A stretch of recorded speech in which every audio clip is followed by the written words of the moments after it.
Good morning and welcome to WNHH-FM's Dateline New Haven. I'm your host, Paul Bass, inviting you to look behind the headlines on the stories that make the Elm City tick. The New Haven Register has been making New Haven tick for centuries. Right now, it has embarked on an experiment in how to do that in a new way for the 21st century.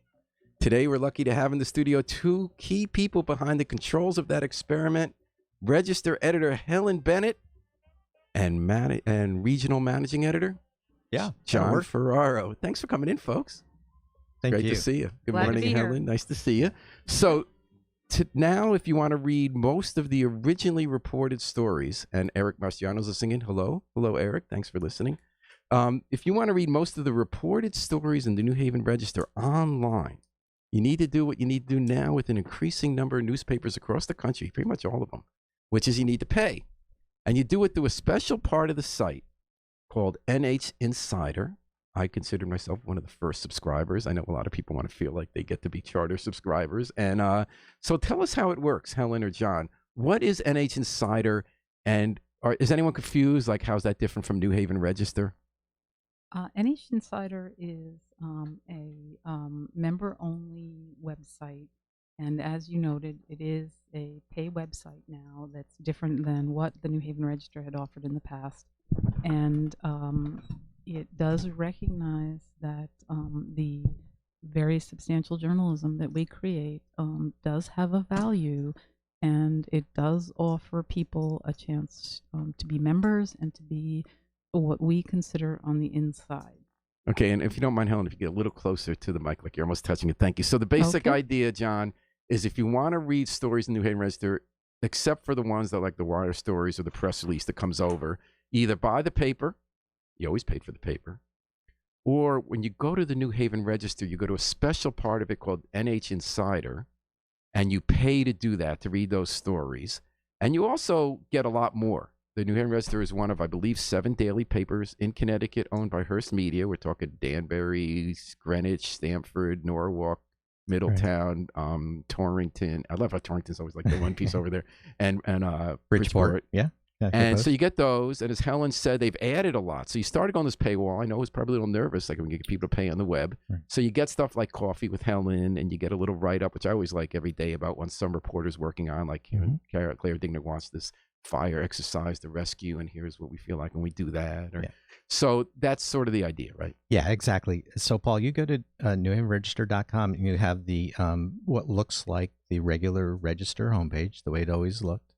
But then there are spots where you can enter the NH Insider spot. So it'll ask you if it's your first time there. If you haven't subscribed yet, it'll ask you to subscribe. And we've got sort of introductory offers, really, really inexpensive introductory offers. Eventually, the subscription is $9.95 a month. And it's amazing, that magic number, because I did a lot of research at the paywalls. The Independent, we're not going to have one because it's a little too late in the game for us to do that. But without a doubt, any serious journalism being done in America from now on, you're going to have to pay for it. And that magic number, like I know someone with doing big data at Google, everyone came back with that magic number of $10 a month. Like if you're buying a gym membership or an emoji or a ringtone or that local news, it's all going to be, for some reason, that's a price point. Yeah. And it really, if it were smaller, it would be hard to get enough subscribers in a local community to pay for reporters. And if it's bigger, I guess there's a psychological barrier to people wanting to pay. It's still damn cheap. Well, you're going from free to to something. So I think you do want to keep it reasonable. But in addition to the sort of press release type of stuff, we also keep the breaking news free. Which is a like there's a fire somewhere, you have breaking news reporters, and it's all free. And it's all free. Yeah. So you just go to the New Haven Register site, that main home site, and so there are some links to the insider stories, but there are plenty of free stories also. And there's a big breaking news story that remains free. That's a little bit of a different model than some of the other, certainly the other media outlets in Connecticut that are all behind the paywall. And that's what interested me so much about your experiment. I saw a lot of thought go into this because I know everyone's nervous when you go to pay online, because everyone's used to getting news free online, but you can't have a sustainable model over time. And I'm thinking of the New York Times 12 years ago. They tried to use a paywall, and it just didn't work. People weren't going to pay. They ended up putting anything they cared about free, so that it didn't work.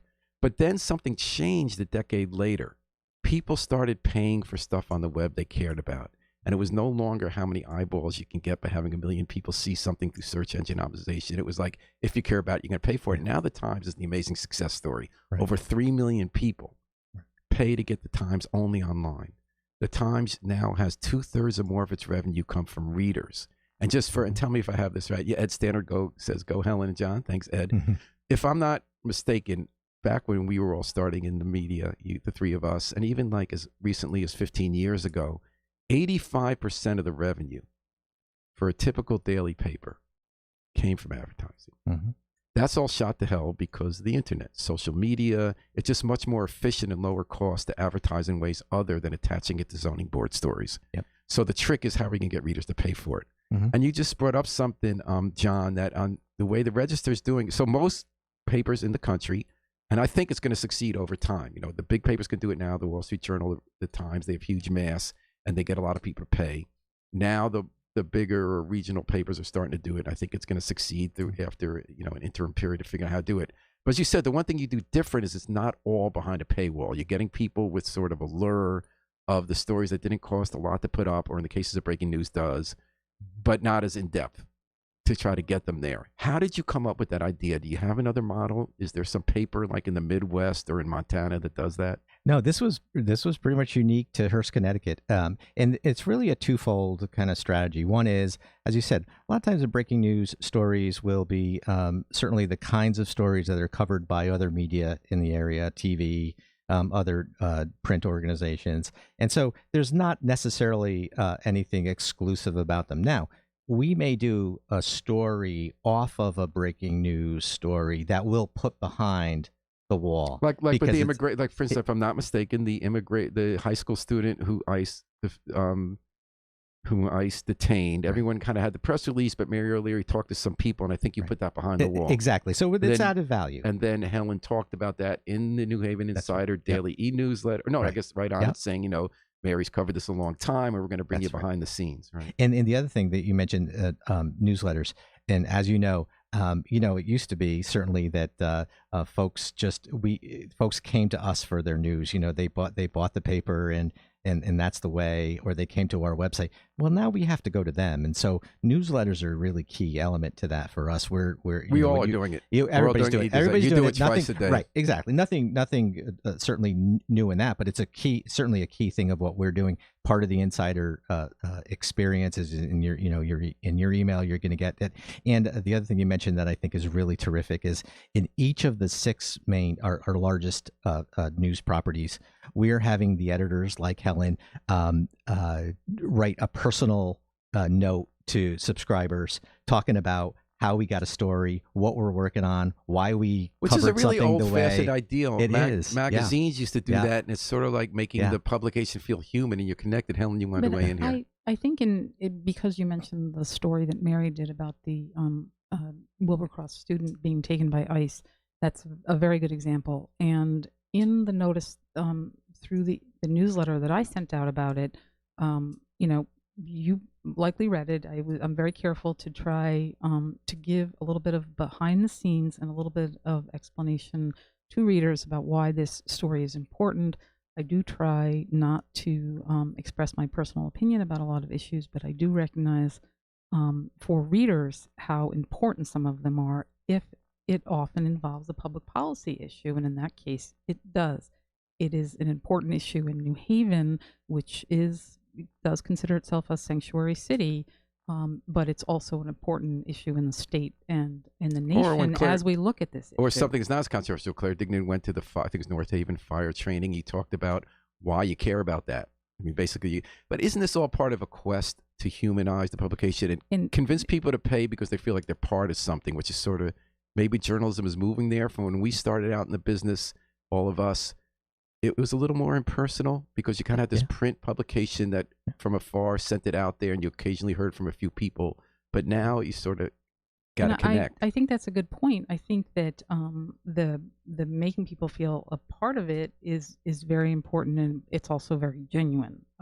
Clearly this is a pay model that's important to Hearst, Connecticut media, important to the very preservation of democracy by keeping reporters working in the field. But we really do want people commenting on our stories, letting us know if we're not doing a good job, and letting us know if there's something they think that we should cover that we're not covering well enough. And that goes for all the towns in Greater New Haven. Obviously we're the New Haven Register, but we do cover a lot of towns, and there may be issues in a lot of those towns that readers can let us know about that we haven't seen, haven't paid enough attention to. And you're talking about that, you're hearing about that today on Dateline New Haven. We have guests Helen Bennett and John Ferraro, editors of the New Haven Register, which has put up a paywall for a lot of its best copy under something called New Haven Insider as part of a national quest to keep journalism vibrant in local communities by having readers support it. So how's it gone so far? What are people saying? How many subscribers are you looking for? How many do you have so far? What's the reaction been? It's gone really well, Paul. I might not want to get into necessarily the exact numbers. You could always get fired. I could always get fired. Yes. Well, thanks very much. Propriety information. It is a propriety, but we are right on target. It's been very successful. We have a 2-year plan. I think it's fine to tell you that Hearst has discovered nationwide. So we're the San Francisco Chronicle, Houston Chronicle, Albany, San Antonio are part of the Hearst nationwide network. That if all the properties meet their digital subscriber goals in 2 years, it'll pay for all our journalism. Just that, pay for all the newsrooms. So that doesn't include any of the advertising. And then the print does the print have to pay for itself? You'll print as many copies as can be afforded by. Oh, absolutely. Yeah, absolutely. The other thing is, if you have a print subscription to the Register, you get the digital for free. So that's you get access to all the digital. So that's going very well. I think one of the reasons why the reception has been so good is we didn't just say we're going to start charging for what we used to provide for free. We decided we're going to add value to this. We're not just going to slap a paywall on and then say, hey, that's that's the way it is. So there is so much reaching out to folks, as Helen had mentioned, and with chat rooms and with chats with reporters and the personalization of it. And you have to be a subscriber to comment, right? You have to be a subscriber to comment. Does that help improve the quality of the commenting? Absolutely. And that way, because there's always, I feel like we're in a different place from 5 years ago with the web. Less is more. We used to feel like the more numbers you got. I remember one debate we had with other reporters, because we monitor our comments before they go up, even though we still screw up sometimes, so that nothing bad goes up. And I remember someone from another paper saying, well, we're so desperate to keep readers, we want to make sure they can all comment. And, you used to say we need 7 tweets a day and 4 videos so that we get that extra number through SEO. And we want the person in California clicking on the story about the AP we have, so our numbers are up. And now I think I see a recognition, not just here, but everywhere, that you want to get people who care. And that it doesn't need as many people, but you need everybody who cares. Well, let me give you another example too, Paul, because I think it's important to note, to John's point in terms of the added value. Part of the model is being able to deploy teams of reporters to look at certain issues, and you can't do that without paying them. A good example of that is a project that Hearst Connecticut Media did a couple months ago, looking at the Boys and Girls Clubs across the nation and how they treated accusations of sexual assault.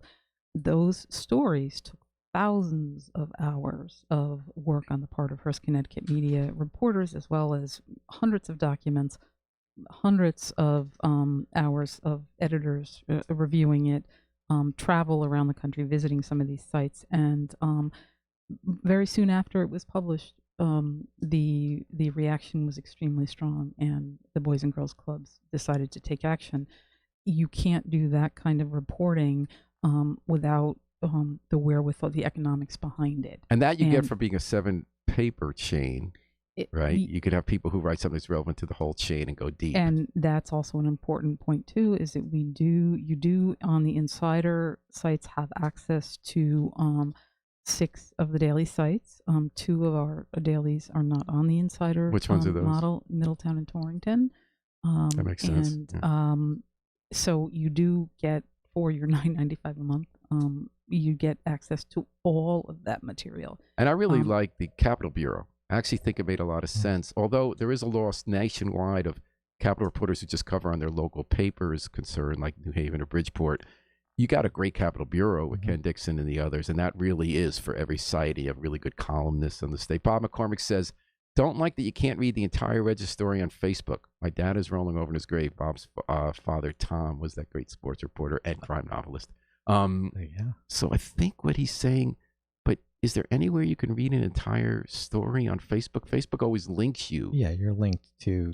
Well, and Bob, thank you for the question. Yeah. Right. No, it links you to the story. So I was interesting. Like I noticed you guys had pressure to really deliver when you rolled this thing out, because every journalist is scared. Like if we make you pay, you're going to read us anymore.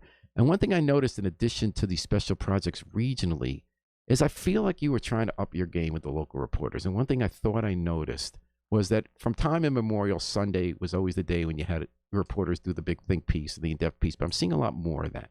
Like Ed Stannard, after Rabbi Greer, the sexual abuse trial, he wrote 2 really like fantastic in-depth stories. One week about the whole real estate empire that the rabbi had that fell apart, and the second week about sexual abuse, both within his institution and in religious institutions. And I feel like, am I wrong that we're getting more of those, that maybe you're trying to think more, that while you do have breaking news set up and that is free, are you trying to up your game with the in-depth story that stays up longer on the web? People see it longer on the web. They might be more willing to pay for. Yes, absolutely. Yes. That's the absolutely, because I see that with almost every exactly reporter. I see doing. that with Claire Dignan. I see that with Mary O'Leary and with her stuff on cities. Yeah, Paul, I'm really enjoying. Yeah, we really are making a commitment to enterprise reporting, doing some more investigative work. I've done that in my career.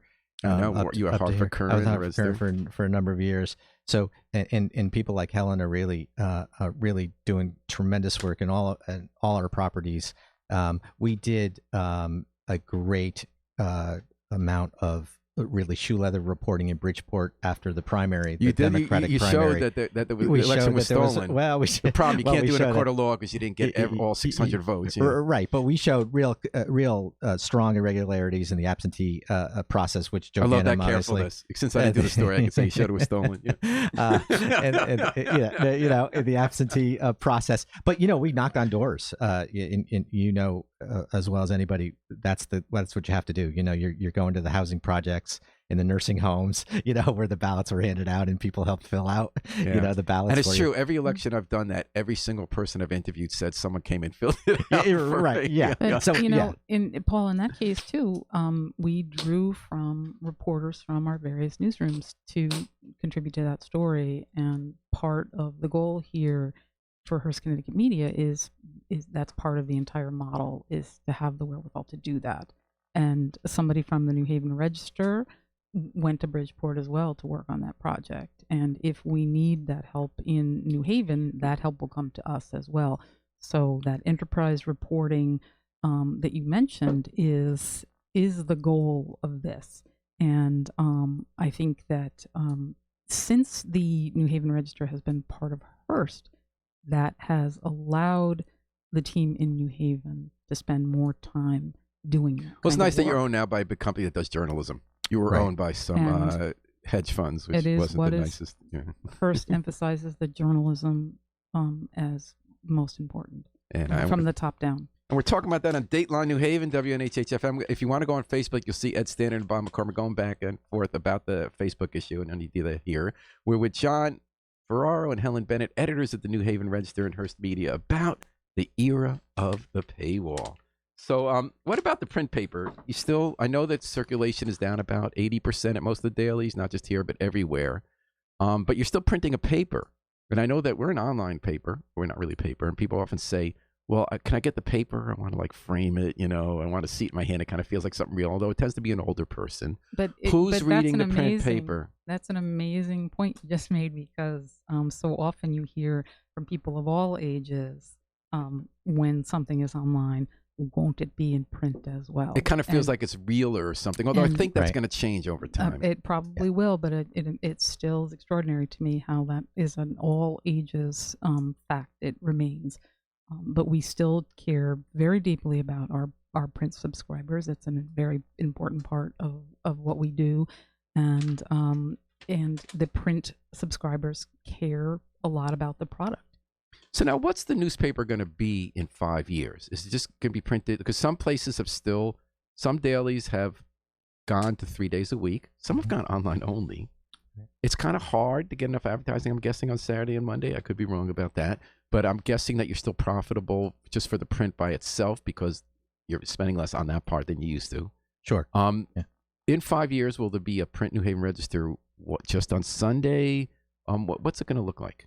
Well, I think it'll be basically what it is now. I do too. 7 days a week. Yeah, 7 days a week. Even when people our age, like that's true. When I'm in assisted living, hopefully at 95, I'll still be getting the print paper because that's how I like to read news. Yeah. And you're right. You find ways to reduce costs. You consolidate sections, and we've done that over the years. There are printing costs that you can reduce. There are delivery costs that you can reduce.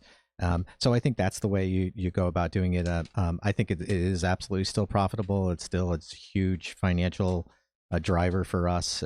We would not be where we are without it. But that's because of advertising, right? Web financial support's going to be from readers for the most part. Right. I mean, you do advertising, but you don't have that kind of scale.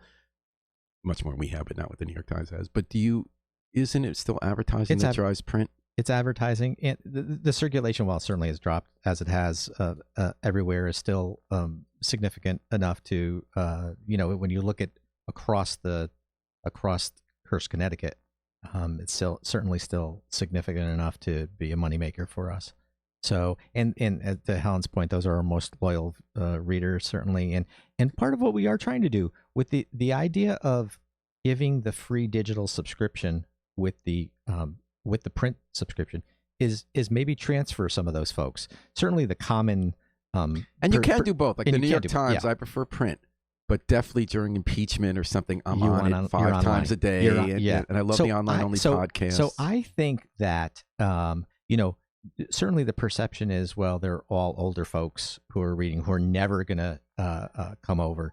I don't think that's exactly correct. I think that there's certainly an element to that. There's no question there's an element to that. But I think a lot of folks, and even folks who are getting a little up there in age, these days are coming to the internet. And I think they are going to take a look at what we have to offer digitally. And so we can bring them over, but the word in this business now is really extending the runway for print, right? That's the kind of the cliche. Yeah. We need to extend the runway because it still generates a lot of money. So thinking about the newspaper, oh, sorry, Helen. I just did want to reiterate that we have an enormous number of very devoted readers who really count on that product coming to their house every day in Greater New Haven.